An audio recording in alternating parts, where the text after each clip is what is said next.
He was 21, and he had nowhere to sleep that night. No family that would open a door to him, no coin left after the last debt was paid. Just a folding knife his grandfather had put in his palm the winter before he died, and $4 in mixed silver. And with those $4, Andrew Walker bought a locked freight car that had stood untouched on a dead-end siding at Cinder Pass since before he was born. But what nobody in the valley knew was that behind the swollen door of that abandoned car sat something that would change the rest of his life. Settle in and stay with us to the end, and let us know in the comments where in the world you are watching from tonight. Andrew Walker had been born in a 2-room house at the low end of a valley called Cinder Pass, where the wind came down off the ridges every afternoon and rattled the tin on every roof from March through November. His father was a switchman for the branch line that ran up to the ore camps, and his mother took in laundry and mending from the section hands. And between them, they raised 4 children in a place that never had quite enough of anything. Andrew was the third of those children, a quiet boy with careful hands, and by the age of 9 he was already carrying his father's dinner pail up the grade to the switch shack and standing there in the wind watching the couplers slam together and the drovers curse the mules. He learned early that a man's value in Cinder Pass was measured in what he could lift, mend, or make useful, and he learned to keep his opinions folded away where nobody could pick at them. His mother died of a fever the winter he turned 12, and after that his father took to drink in the slow, methodical way of a man who has decided not to fight it, and the household began to come apart at its seams. His older brother left for the smelter towns on the far side of the range and did not write. His older sister married a teamster and moved down to the flats.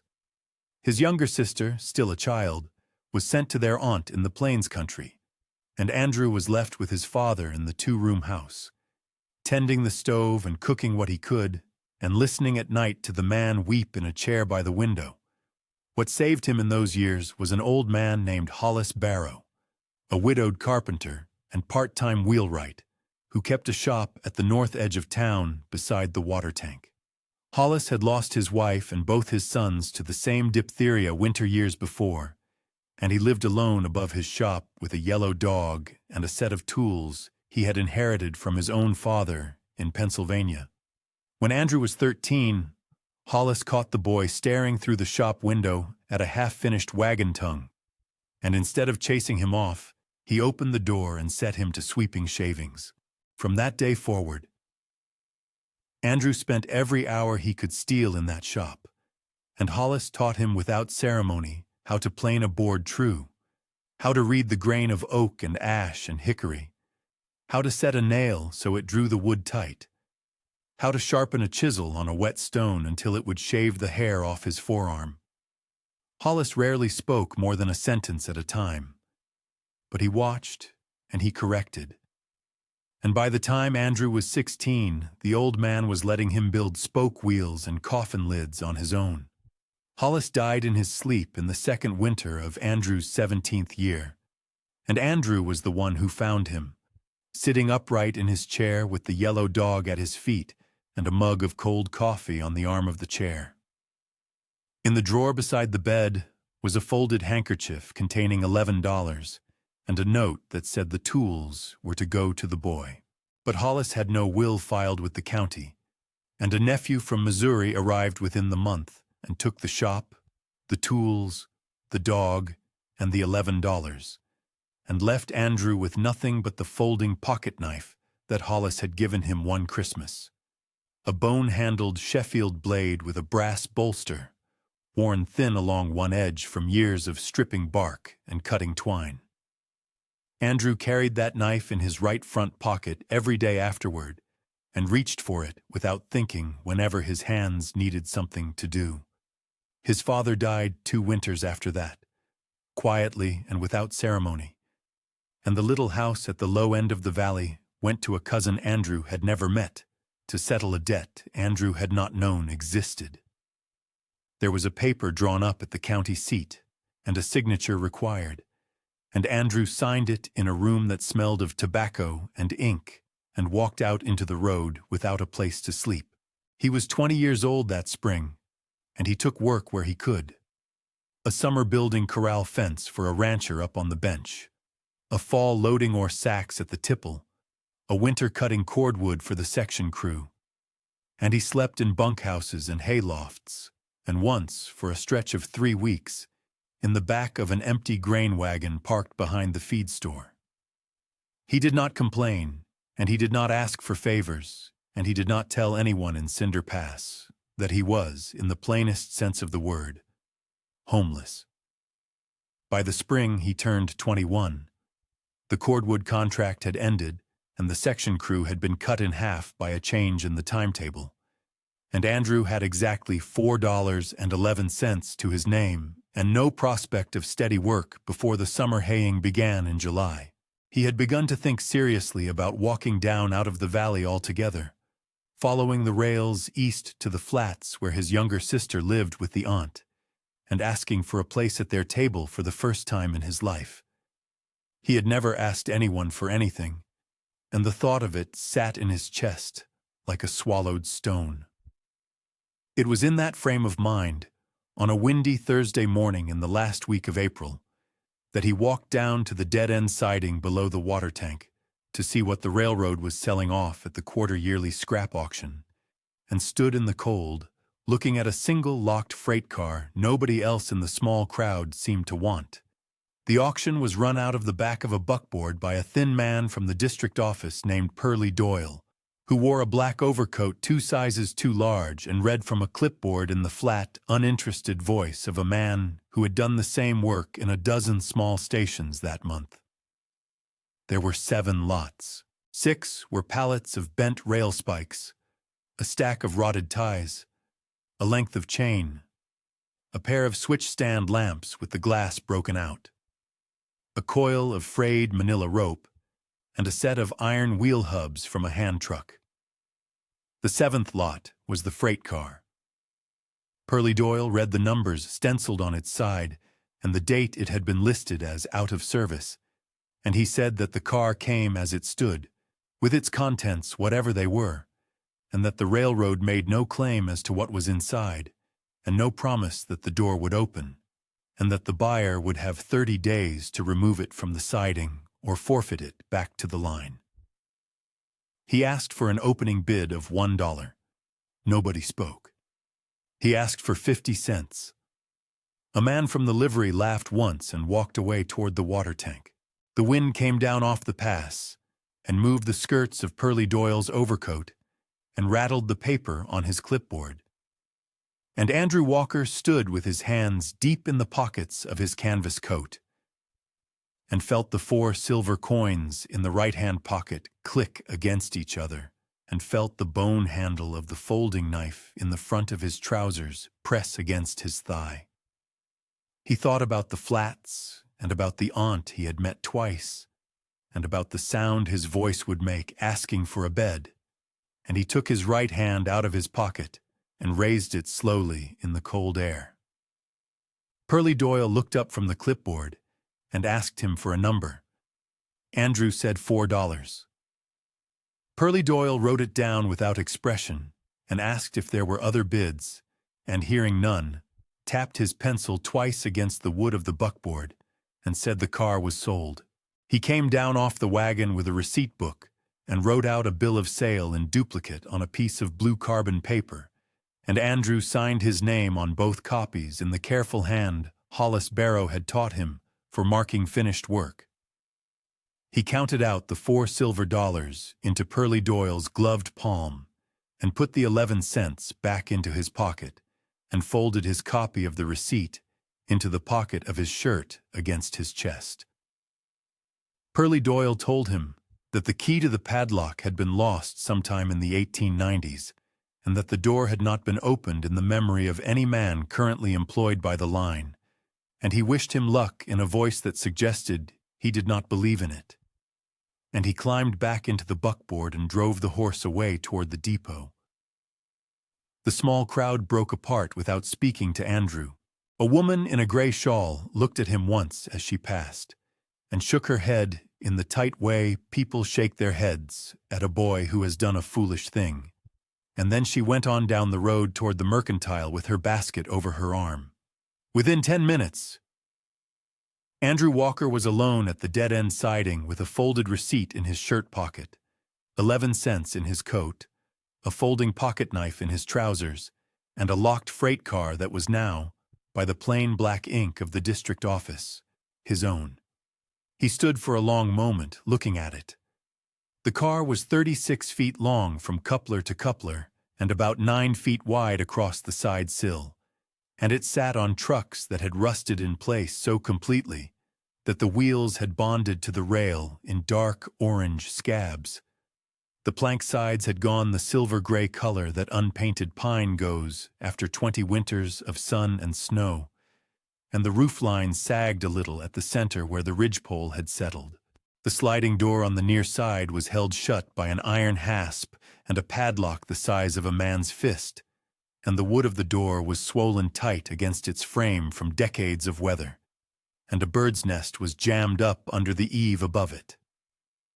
The stenciling on the side had faded to a ghost, and Andrew could just read the reporting marks and a number beginning with 4 and ending in 8. There was no sound at the siding except the wind, and from somewhere down the grade, the slow clank of a switch being thrown. He walked around the car once all the way, stepping over the coupled dead-end bumper post at the far end, and he saw that the door on the offside was blind. No hasp, no hinge break, a solid plank wall, and that the roof was intact enough to have kept most of the weather out of whatever was inside. He put his hand flat against the wood of the near door and felt the cold of it through his palm, and he felt, very faintly, the way old wood feels when there is empty space behind it, rather than dirt or stone, and he took his hand away. He had no lodging for the night, and no supper, and no plan beyond opening the door. But he had, for the first time in a year, a place that belonged to him in writing, and he began the slow walk back up the road to town to see about borrowing a pry bar and a length of good rope before the light went. The wind was at his back going up. He passed the water tank and the section shed and the small white schoolhouse where he had learned to read at 7, and he passed the shuttered front of the carpenter's shop, where Hollis Barrow had once stood in the doorway watching him plane a board, and he did not turn his head to look at it. He went on up the road toward the livery and the feed store with his hands in his pockets and his coat collar turned up against the cold, and the $4 was gone from his pocket, and the receipt was against his chest, and the light was already going long and yellow across the tops of the pines above the pass. At the livery, a man named Otis Beeman, 60 and stiff in the hip from a horsefall 30 years earlier, sat on an overturned nail keg mending a bridle by the door. Andrew Walker asked him if he might borrow a pry bar and a length of good rope for a day, in trade for a half-day's work mucking stalls. Otis Beeman looked at him for a long moment without speaking, then looked past him at the road going down toward the siding, then back at him. He said he had heard about the freight car and asked if it was true. Andrew said it was. Otis Beeman set the bridle aside and got up and went into the tack room and came out with a 5-foot iron pry bar with a flattened claw at one end and a 30-foot coil of good 3/4-inch hemp rope, still stiff and pale from having been kept dry. He handed them across without a receipt and told Andrew to bring them back when he was done and to come in the morning to muck the stalls. He said there was cold biscuit and a piece of salt pork on the shelf by the stove if Andrew wanted it before he went. Andrew took the food in a square of newspaper, thanked him plainly, and went back out into the wind with the pry bar over his shoulder and the coil of rope on his arm. The light was almost gone when he reached the siding again. He set the rope down on a tie and stood a minute looking at the padlock in the last of the yellow light. The lock was iron, pitted deep with rust, its shackle grown into the hasp, as if the two had become one piece of metal. He did not try the lock. Hollis Barrow had taught him that a swollen door was a job for the door and not the lock, that you worked the weakest joint and let the strong one keep its pride. He set the flat claw of the pry bar between the door and the jamb at the level of the middle hinge and leaned his weight against the bar. The wood groaned, but did not give. He worked the bar down an inch, leaned again, and heard a small, dry crack somewhere inside the plank. He moved the bar up above the hinge and repeated the motion, and then down below it, walking the pressure along the seam the way he had once walked a chisel along the edge of a coffin lid. When the door had loosened a hair all along its length, and he could see a thin, dark line of shadow, where before there had only been paint and grain, he uncoiled the rope. He tied a bowline through the iron ring on the door's edge, ran the free end across the siding, and made it fast to the base of a telegraph pole 10 feet off. Then he went back to the door and set the pry bar deep, both hands on it, one boot braced against the sill and pulled steady rather than sharp. The door came out of its frame an inch, then 2, then all at once let go with a long, sighing crack that rolled off across the empty ground, like the sound of a tree falling in a far pasture. He took up the slack on the rope and walked the door open along its rusted track until there was a black opening wide enough for a man to pass through sideways. The wind stopped at the threshold and did not go in with him. He struck a match from the tin in his pocket and stepped into the car. The inside was dry. That was the first thing. Dust lay heavy on every surface, a fine gray felt 1/8 of an inch deep, unbroken except by the small dark tracks of a mouse near the far corner. The car was fitted out not as freight, but as a room. Along the near wall stood a narrow iron cot with a folded gray wool blanket at its foot and a striped ticking pillow at its head.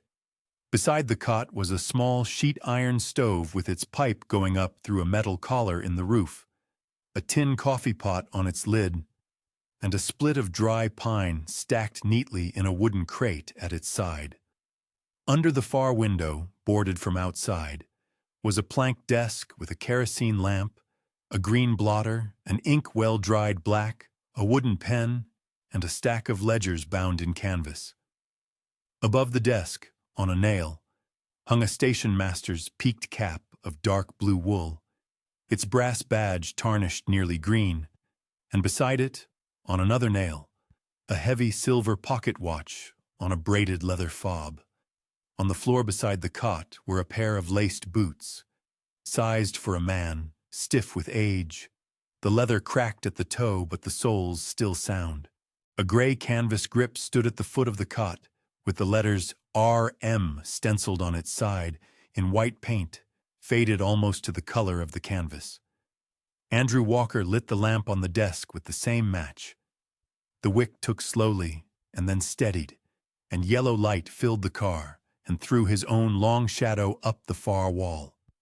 He stood a long moment in the middle of the floor without touching anything. Then he set the pry bar down against the door, closed the door most of the way behind him against the wind, and knelt beside the desk. He opened the topmost ledger. The pages were columns of freight numbers and dates, written in a small, careful hand, the entries stopping abruptly in the middle of a page dated the 23rd of October, 40 years back. He turned the pages forward.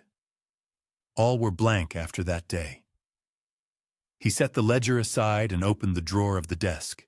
Inside were a bone-handled letter opener, a stub of red sealing wax, a paper packet of loose pen nibs, a small tin box, and at the back, a thick envelope of oiled paper tied twice around with black twine. He lifted the envelope out and set it on the blotter and looked at it in the lamplight. On its face, written in the same small, careful hand as the ledgers, were the words, "To whoever opens this car." He untied the twine slowly.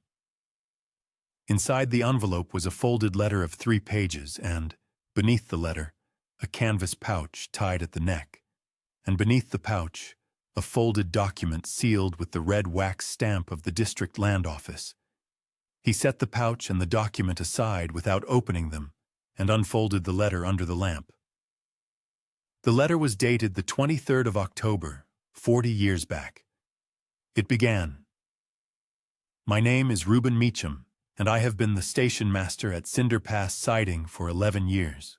I am 54 years old, and my wife Alma is buried on the hill above the depot, and we had no children who lived past their second winter. I have been told by Dr. Hemphill that my heart will not carry me through another year, and I have made my arrangements. This car is my room, and has been since the depot burned in the spring. I am leaving in it what I have saved, which is $180 in gold coin, and the deed to a quarter section of grazing land on the bench above the North Fork, which I bought in the summer of my 38th year, and never worked and never sold. The land is good for hay and for a small run of cattle, and it has a live spring at its west corner that has never gone dry in the years I have watched it. Whoever you are, sitting where I sat, you are welcome to what is here. I ask only that you carry my watch and my cap up to the hill above the depot, and leave them a night on Alma's stone before you keep them or set them aside. I hope you are young. I hope you have work in your hands.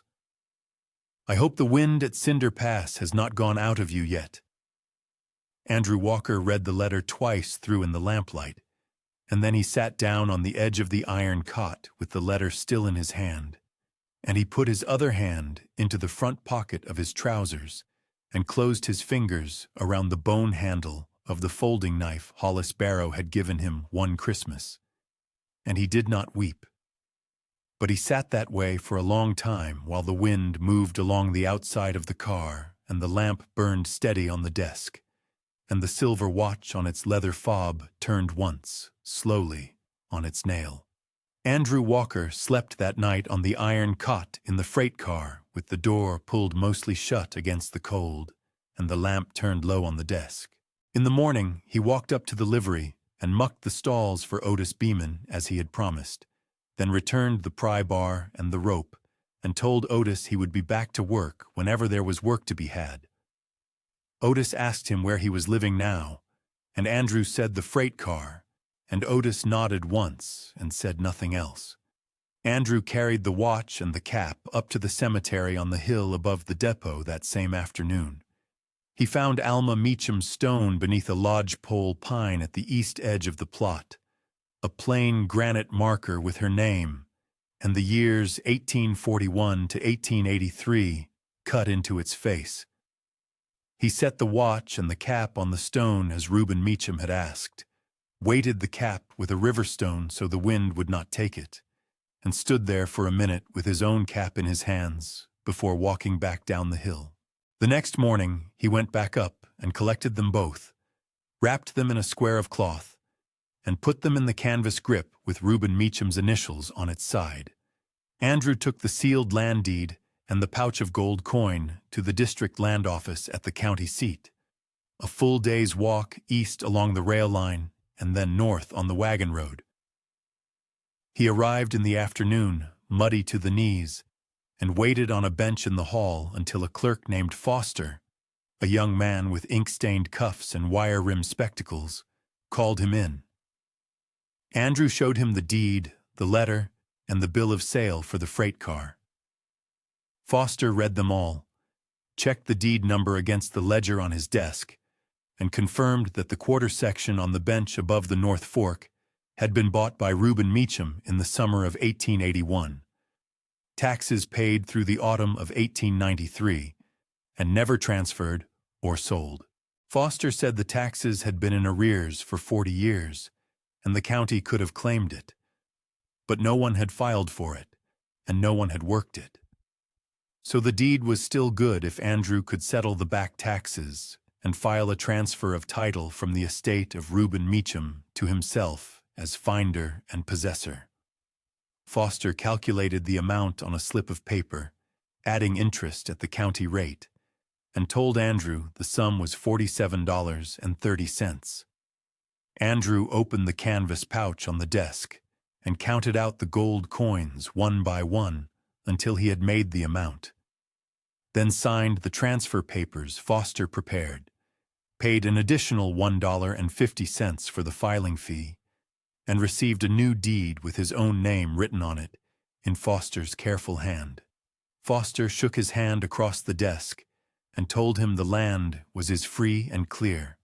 Andrew walked back to Cinder Pass that evening with the new deed folded in his shirt pocket and $130.20 in gold coin in the pouch tied inside his coat. The quarter section lay 3 miles north of the siding, up a rough wagon track that followed the North Fork through stands of lodgepole pine and open meadow grass gone to seed. Andrew walked it the next day with the deed in his pocket and Hollis Barrow's knife in his hand to mark the corner posts.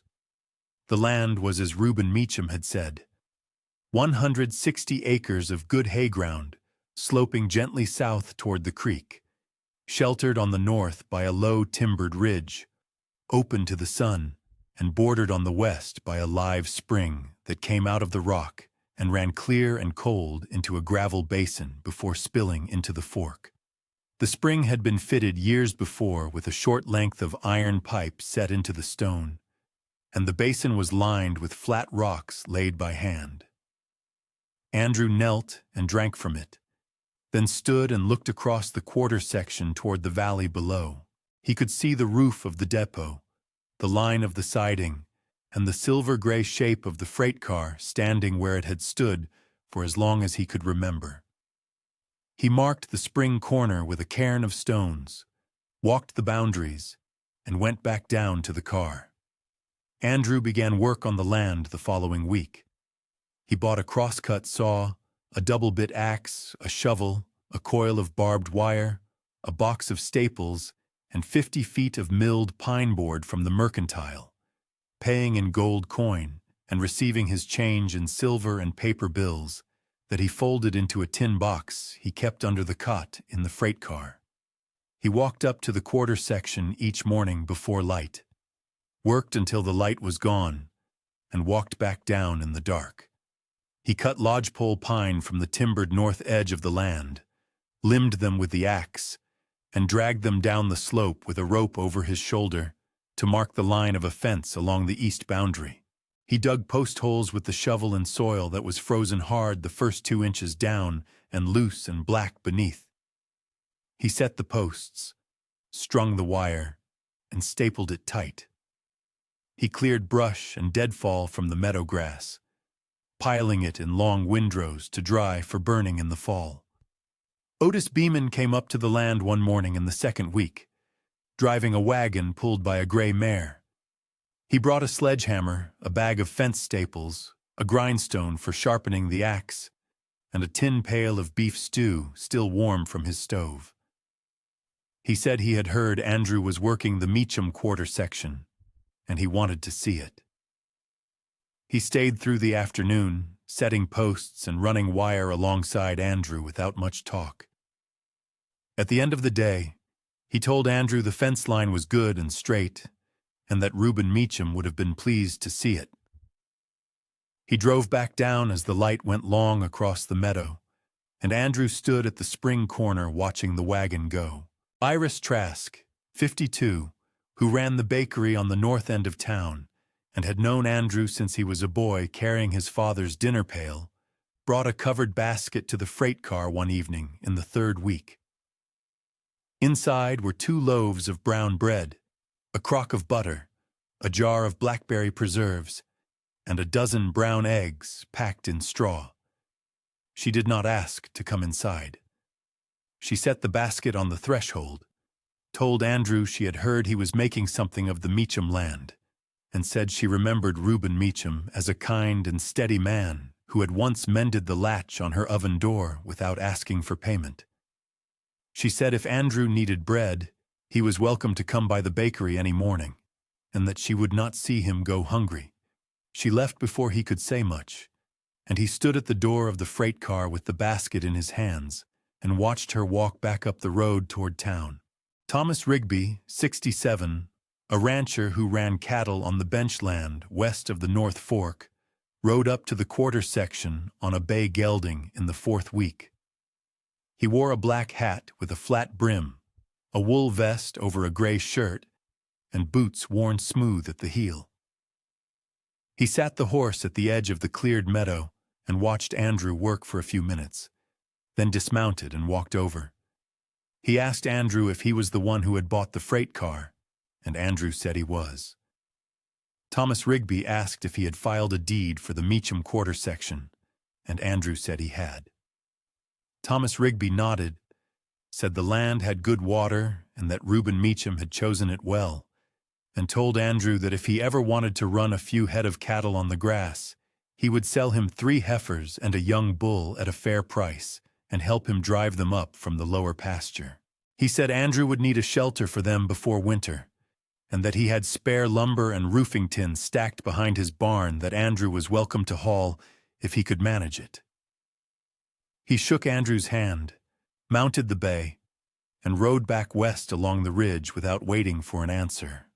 By the end of the 5th week, Andrew had fenced the east and south boundaries, cleared the meadow, and begun building a 3-sided shed at the northwest corner of the quarter section near the spring. He hauled the lumber and tin from Thomas Rigby's barn in 4 trips, carrying the boards on his shoulder and the tin rolled and tied with rope. He dug footings, set corner posts, framed the walls with the milled pine he had bought, and nailed the boards tight with the careful attention to plumb and level that Hollis Barrow had taught him years before. He roofed the shed with the tin, overlapping each sheet and sealing the seams with tar he bought from the section crew. Inside, he built a manger from scrap lumber and a feed box with a hinged lid. The shed was plain and square and solid, and when it was finished, he stood back and looked at it the way Hollis Barrow had once stood in the doorway of the carpenter's shop and looked at the work Andrew had done. Andrew moved out of the freight car at the end of the 6th week. He carried the iron cot, the stove, the desk, the lamp, the ledgers, the canvas grip, the gray blanket, and the striped pillow up to the quarter section in 3 trips and set them inside the shed. He built a fire in the stove for the first time, boiled coffee in the tin pot, and slept that night on the cot with the shed door open to the spring and the stars over the ridge.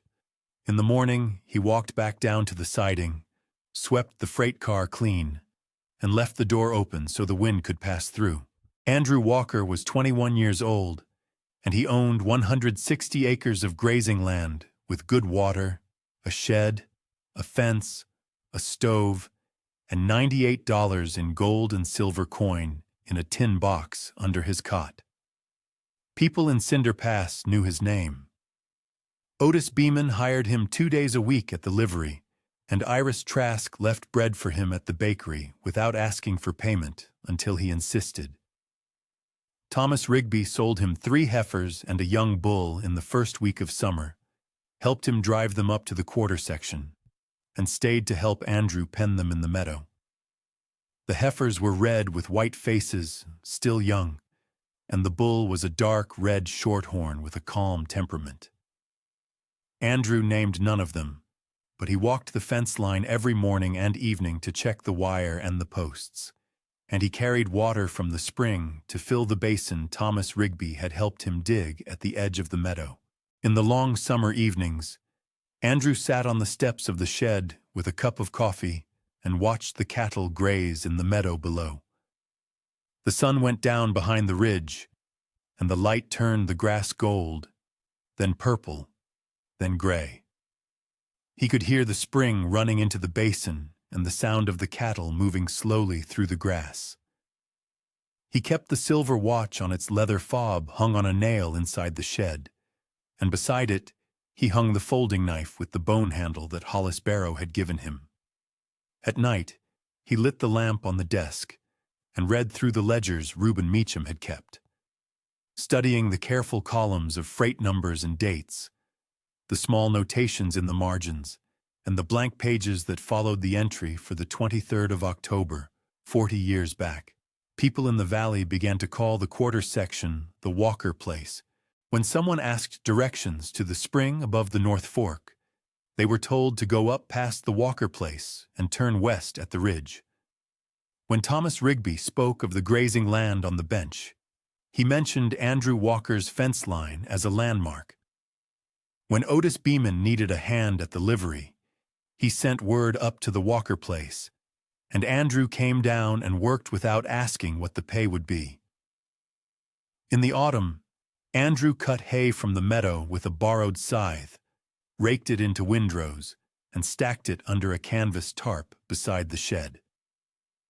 He bought a second-hand wagon and a draft horse from a man in the valley who was moving east, and he used the wagon to haul supplies from town and firewood from the timber on the north edge of the land. He built a fence around the spring to keep the cattle out of the basin, and he dug a shallow ditch to carry the overflow down to the meadow. In the first week of winter, Andrew Walker sat in the shed with the stove burning and the lamp lit on the desk, and wrote a letter on a clean sheet of paper he had bought from the mercantile. He addressed the letter to his younger sister in the care of their aunt on the flats, telling her that he had a place now, that it was small but his own, and that if she ever wanted to come see it, she would be welcome. He folded the letter, sealed it, and carried it down to the depot to be sent with the morning mail. He did not know if she would answer, but he had written it, and that was enough. That first winter, Andrew Walker sat one evening on the shed step with a tin cup of coffee in his hand, and the door opened behind him to the light of the lamp. The cattle stood dark against the pale meadow. The spring made its small, steady sound at the west corner. On a nail inside the shed hung Reuben Meacham's silver watch on its braided leather fob, wound and ticking, and beside it the bone-handled Sheffield knife Hollis Barrow had put in his palm one Christmas. Two objects from two men he had never seen grown old together.